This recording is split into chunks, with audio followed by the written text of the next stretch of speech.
What is going on, guys? Rogue TCG here, bringing the Yu-Gi-Oh! TCG deck profile. Now, this is going to be a Discord submission. I asked y'all last week what decks you'd like to see this week, and this is one of the ones I thought was very interesting. And so today I'm bringing it to you. So here is Weather Painter. Now, Weather Painter came out in the same set that the Muskets came out, all the way back in like Secret Warriors, I believe. Like that was a long while ago. It also came out with the Secret Six Samurai, which did their own thing, but I kind of want to focus on the Weather Painters for right now because this archetype is actually pretty cool. So the entire like theory of the archetype is that you have the painters, and then these painters will set up their canvases, and the canvases will give the painters different effects based on the columns that they're in, very similar to the Muskets or the Mech Knights. Except it's like the column, but then also the adjacent columns. So it's kind of like a triangle, like a reverse triangle leading out from where the thing is. So it's a very interesting play style and a very interesting strategy. So I thought I was going to bring it to you today. So that's enough yapping about the overall deck. Let's get into the profile. Starting off the list, we are on Triple the Weather Painter Snow. This one's probably the best ones. This card reads, when it's normal summon, we can place the Weather spell trap from our deck in our face-up spell trap zone. We can use this effect of Snow once per turn, and then once per turn during the standby phase of the turn after this card is banished from the field to activate the Weather card's effect, we can special summon this banished card. Now, all the Weather Painters are going to have that last effect, so I'm not going to go over it every single time, but all our Weathers, the canvases will give the monsters the effect to banish themselves to do some sort of effect, and then they will return themselves at the end of the turn. So we're on Triple Snow just because it sets a canvas straight from deck, so it can let us do whatever we want.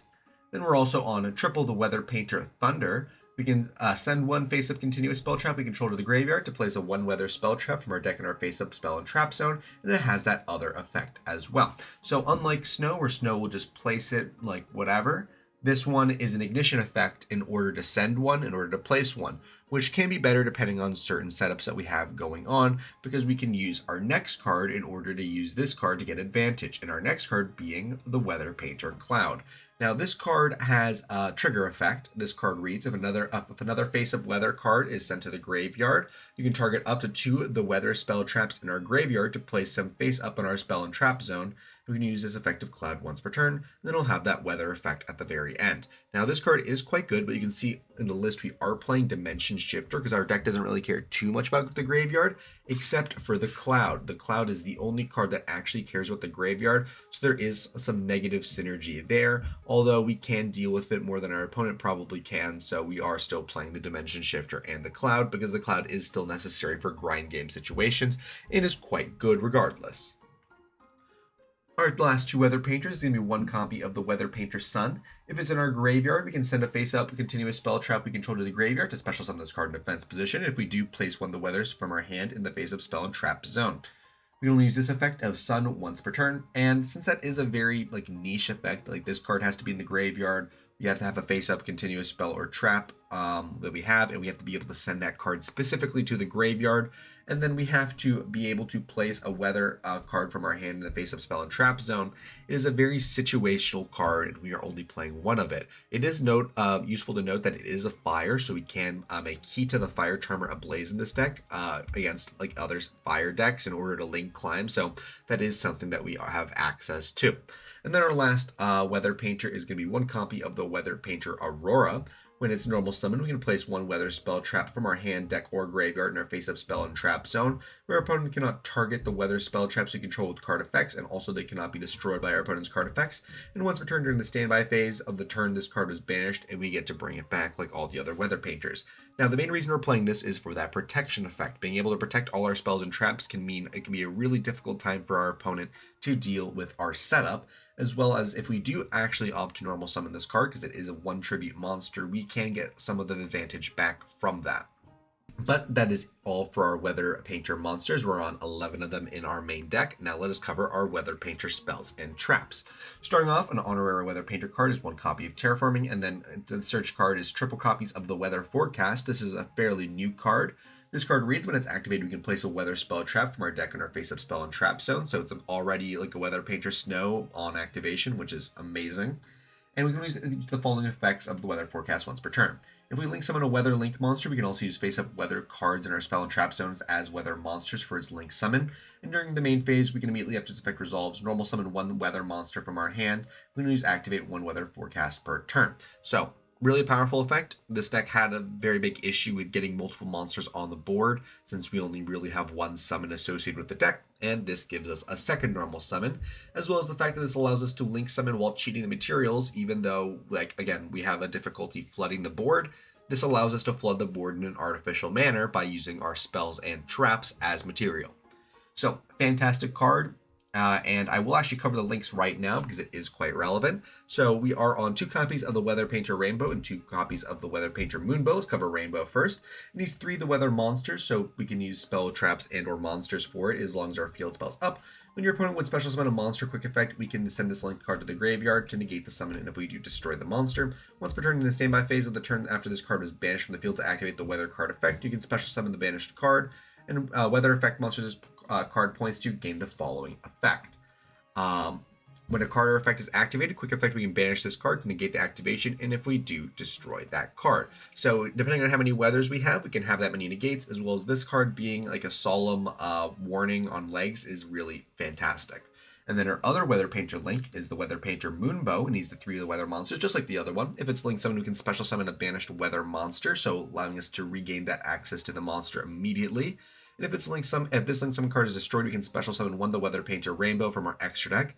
And the Weather Painter monsters that this card points to gain the following effects. Quick effect, we can banish this card, target one monster our opponent controls, and banish until the standby phase of the next turn. Kind of like a whack-ass Farfa effect, which is interesting, but typically we want to be ending on the Rainbow rather than Moonbow, but having both, gives us options, of course. For other Weather Painter canvases, I know that was a kind of a long tangent. We are on triple the Weather Painter, the Weather Snowy canvas. The weather effect monsters in your main monster zones adjacent to the card's column and the column directly above it. And this card reads, you can banish this card, quick effect to add one the weather card from our deck to our hand, and we cannot add cards from our deck to our hand for the rest of the turn except for drawing them. And we can only control one the weather snowy canvas. Now that except for drawing one seems like it could be like a downside, except it's the only card in the deck and in the archetype that searches cards, so it's not too big of a deal. We're on 1 copy of the Weather Rainy Canvas, and it gives our weathers the effect to target spells and traps our opponent controls. Quick effect, banish our card and then return their card to the hand. So it's a neat effect. Returning spells and traps to our opponent's hand isn't exactly the best idea, although it can disrupt our opponent, especially if we're doing something that's a continuous spell or a field spell, of course. And then we're also on our traps, being 1 the Weather Rainbowed Canvas. We can only control 1 of this card. The weather effect monsters in the main monster zone in the card columns and the card's adjacent columns gain the effect. Where if your opponent controls a monster, quick effect, we can banish this card, special summon a weather monster with a different name from our deck, and we're locked into specials from the deck for the rest of the turn. Now that's just the main deck, although that can be quite a restriction as well. But this card is only really useful while our opponent controls a monster, so it's only good going first if they have Phantasme or Abystial or like they Nibiru somehow, I guess. So we're playing just 1 Rainbowed Canvas just so we can grab it when we can use it. Our last weathery canvases is 2 of the Weather Thundery Canvas. We're playing 2 in order to get multiple of these, as well as the fact this is one of the weather canvases we can have multiple on the field of, as well as the fact this is a really great removal and we want to make sure we have access to this throughout the game, even if it's removed via like SP Little Knight or something. And it reads, at the start of the damage step, if this card battles an opponent's monster, banish this card, return the opponent's monster to the hand. Now that's non-targeting, non-destruction removal, which, you know me, I always go on about non-targeting, non-destruction removal. So, in my opinion, this card is fantastic. It kind of sucks that you have to go to the combat in order to remove cards, although it's not the end of the world. So, still a good card, but that's it for our main deck. Now let's cover our non-engine. For our hand traps, we're on Triple Dimensional Shifter, Triple Ash Blossom and Joyous Spring, Triple Infinite Impermanence, and 2 copies of Nibiru the Primal Being. This card is also really good for turning on our Weather Rainbowed Canvas in order to make sure they have a token on their side of the field, and we are able to play around with that, as well as other non-engine cards or hand trap and mitigation tools, being 3 copies of Triple Tactics Thrust, 1 copy of Triple Tactics Talents, 1 copy of Call by the Grave for hand trap mitigation, and then other cool cards we're able to play is 1 copy of Pot of Prosperity, since we're able to tutor and find ideally the weather forecast, although it can be whatever card we're really looking for at that time, since our extra deck is very flexible. and 1 copy of the limited skill drain. Now, because our cards will banish themselves from the field for cost, they will still resolve under skill drain, meaning this is just a one-sided floodgate, pretty much just for our opponent. So that's why we're running it. If we could play more, we would play more, although I wish it wasn't at more copies in the TCG, and I'm very glad it's at least at 1, if not banned. But that's it for our main deck. Now let's cover our extra deck. I don't mean to interrupt the video, but I do just want to give you all guys a heads up. We are quickly rising in our subscriber number, and I did want to make you all aware that once we hit 2,000 subscribers, I am going to be doing another giveaway. Now, I remember I did one once we hit 500 subscribers, and we did a special thing for 1,000, so I want to do something special for 2,000, and you see this beautiful mat right here? Well, it can be yours. I have 2 extra mats. There's one of them, and let me get that second one for y'all. I have 2 extra pristine mats for you all. So I got multiple of these, and to 2 lucky winners, I'm going to be giving one to one person and one to another. And the person who wins the overall giveaway is also going to get a full Orcust deck. I can't guarantee it's going to be max rarity, but I'm going to see what I can do, and I'm going to try and make it look nice and pretty for you. It's not going to be the full deck, it's just going to be the core Orcust cards, but I want to be able to give you one of you all the ability to play one of my favorite decks. So just something I'm doing for you. You can always pop into our Discord. I believe that's where I'm going to be doing the giveaway. The Discord's always going to be in the description of my videos. I'm going to have a little bit more details once we start rolling up on that, but I just wanted to make you all aware of that. Now, back to the video. All of our monsters are all fairies, so we are playing 1 Protector of the Agent's Moon. We're on the 2 Moonbow I mentioned previously and the 2 Rainbow I mentioned previously. And then we're on 3 different Charmers, 1 Hita, 1 Lina, and 1 Gloomy.